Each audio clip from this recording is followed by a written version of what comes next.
Again, let's show our little, we are a group here, we are discussing energy, so energy should be visible. So good afternoon. Little more louder. Okay, yeah, good, thank you very much. We need to keep that energy levels high, So we are moving to next session here, and we will be talking about coal gasification. And we have some eminent speakers here. I'll invite, first of all, Professor Ivan Utkin, expert from Russia on underground coal gasification. So we look forward to some interesting this thing. Professor, please come over here. He would need perhaps some assistance in terms of translation, sometimes required. So I'll request Mrinal to please help Professor Utkins. I'll invite Dr. Peeyush Kumar, MD of Bharat Coal Gasification Chemicals Limited. Please come over on the dais here. Welcome. We'll also invite Dr. Prakash D. Chavan,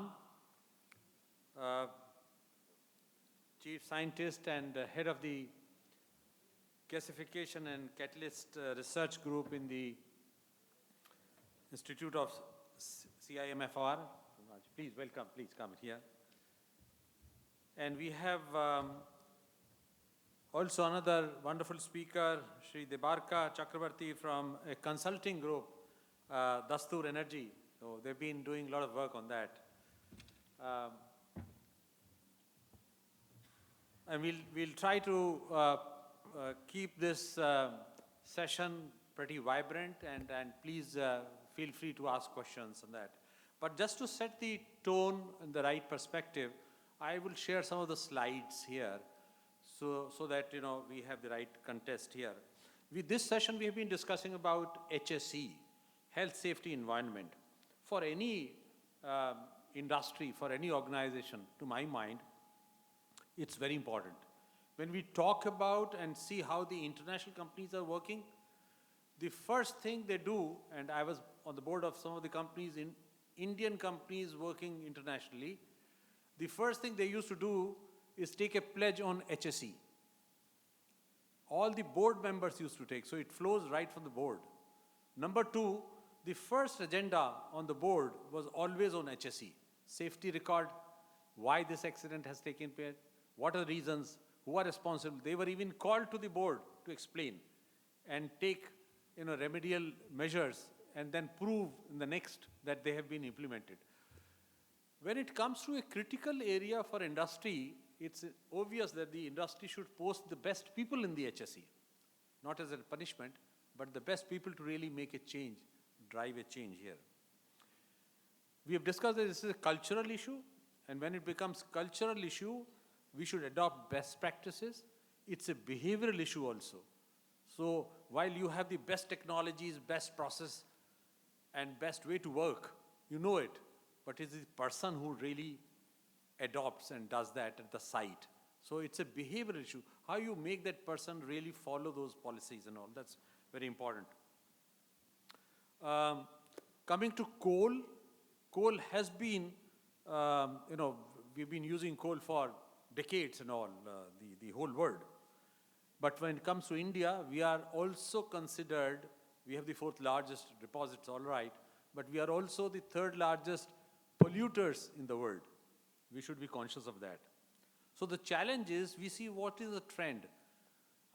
Decarbonization of the industry to cleaner fuels, cleaner operations is a trend which is not going to change. Number two, electrification is a change. Using energy in the form of electrification as electricity is again a set trend in the world. We may come, India may come really later on and follow this, but this is what is happening. So the challenge while we are using coal is how to use coal in a cleaner way. That's the challenge. And that's what we are going to discuss in this and see what can be done. Let me see if it works.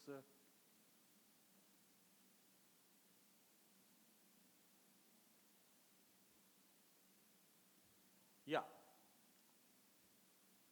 So when we see about this, that there is abundance of coal in India, there is no problem, but it should be seen as an opportunity. And if you see the production of value-added products, if it's not only the energy source, but it is also having a rich content which India can utilize gainfully, because many of those products are imported while we can really produce internally here. When it comes to gasification, the Syngas Technologies Council has said that over 272 plants are operating with over 686 gasifiers world over, and there are many of them under construction. This is of course a 2 years old data, but that's the trend here. So there is a lot of emphasis on how to really use coal through gasification. There are two main issues that is there. Pollution, greenhouse gas emissions with the global consequences, and India, we believe that if we have cheaper renewables, then we may not require coal. This is a wrong perception on that. So I've tried to list here on the benefits of coal gasification. There are two important new technologies that are emerging, and I want to just share briefly on that. One is the biomass gasification. So if you mix the biomass with the coal, you get a lot of technologies, benefits of that technology. And one of the recent study which has been done by US and Russia is there, while the black bars are the normal power plants, critical, ultra critical and all, and their level of emissions here. If you start mixing biomass here, and there are 4 examples of 10%, 20%, 40%, and almost 100%, the life cycle emissions are dramatically reduced. So this is a recent study done by research work in the China and US, which shows the advantages of this. That's an emerging area in that.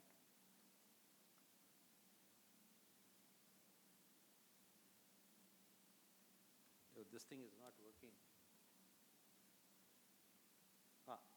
Sorry. The other area which is emerging is a flameless gasification. And particularly, it is very, very useful in terms of brown coal or lignites. If you see the technologies that are comparable here with the well-known technologies of the word Lurgi and this thing, the flameless, if you see in terms of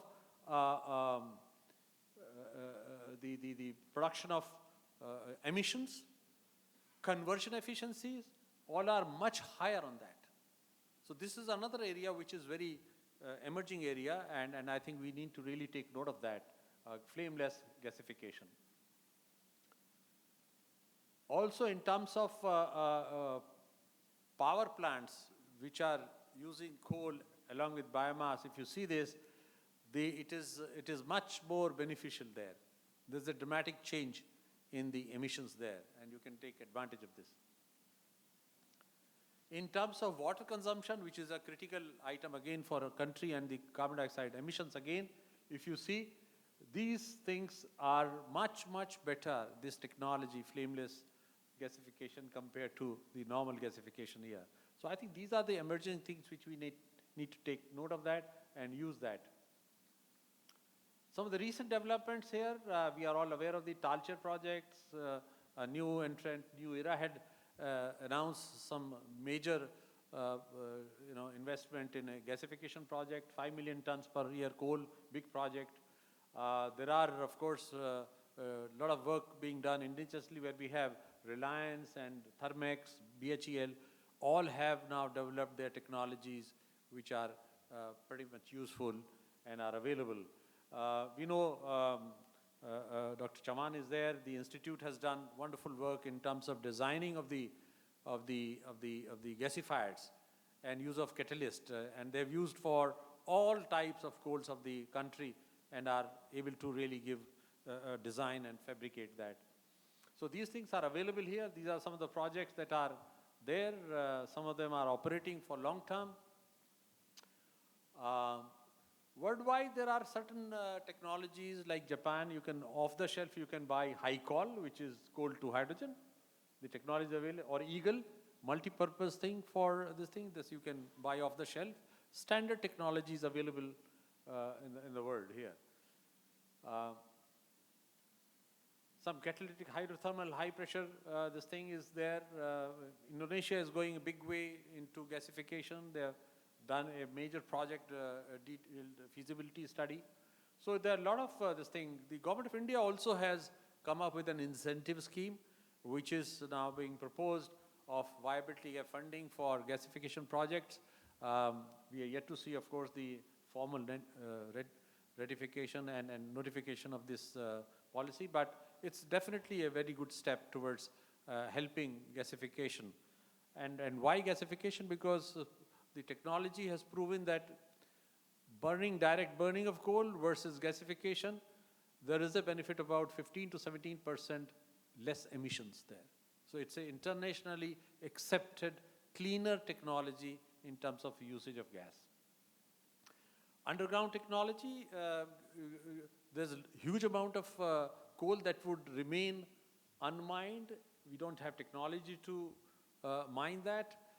It's a useful resource. It will remain unmined if we don't have another uses. So underground coal gasification could be of great advantage for India, where there's a lot of coal which we can target to gasify and do it. And there are several advantages of that. And we'll listen to Professor Utkin in this. Some of the underground coal gasification benefits here, of course, we'll look for his interventions, but there are definitely quantifiable advantages in terms of underground coal gasification. A lot of benefits there. As a Coal Gasifiers Association, we are promoting gasification in the country. We are in touch with the Ministry of Coal, Niti Aayog on a regular basis. Many of our suggestions in terms of framing the coal gasification policies, incentive schemes have been accepted by the Government of India, Ministry of Coal, and we are pursuing the issues being faced by our members there. So just to brief you about why this is purposeful, why it is good to be part of that as a collective advocate for the industry. I think we are much more visible and much more acceptable by the government to and they seek our continued support.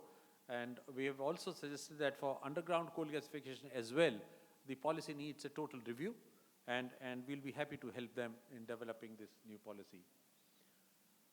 The main objectives is that how do we collectively help members to pursue this gasification and also help them in mitigating their issues on that, and see that the best benefits accrue to all the members here. We hold several workshops, seminars, and invite experts. Like another expert could not come this time, but we look forward maybe another month we'll have another